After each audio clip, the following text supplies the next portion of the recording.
داغه متعلق موږ لا هیڅ داغه بد بالکل نه وایو. خو زه دلته دا یو ریکویسټ کوم چې د جماعت د مشرانو د پاکستان یا بین الاقوامي د هغې په ذریعه باندې دلته د جماعت اسلامي د طرفه یو دعوت ورکړه.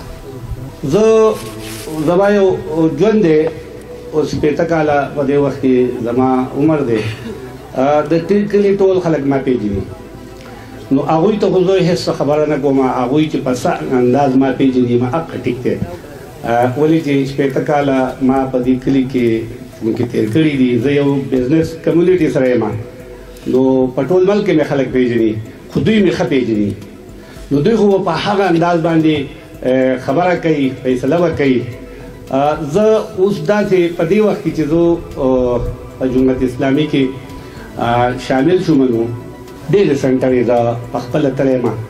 خاص کر د دوی د اغوش پروګرام چې دی الخدمت والے چلی، د دوی چې کوم دی کې حادثې پېښې شي په هغې کې چې د دوی کوم د الخدمت جوانان دي، نو حکومت هم داسې کار نشي کولی.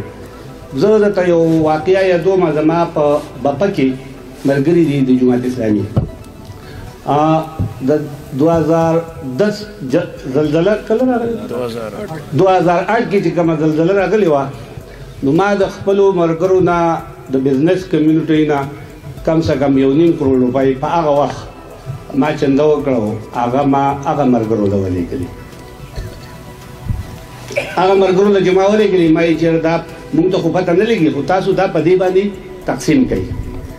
هغه ملګرو په هغې کې زما خیال 70-75 لاک روپۍ تقسیم کړي او نورې ما ته واپس کړي. ما د هغه ځای نه ذهن چې داسې هم خلک شته چې ته ولې څیز ورکړي او هغه تاله به پیسې واپس درکړي. نو ایمان خو مې د هغه وخت نه جوړ دی چې که ډېر زیات هم کمزوري افرادو کې کمزوري راځي، خو بحیثیت جماعت دا بالکل د ایمان د تقاضو نه مضبوط جماعت دی.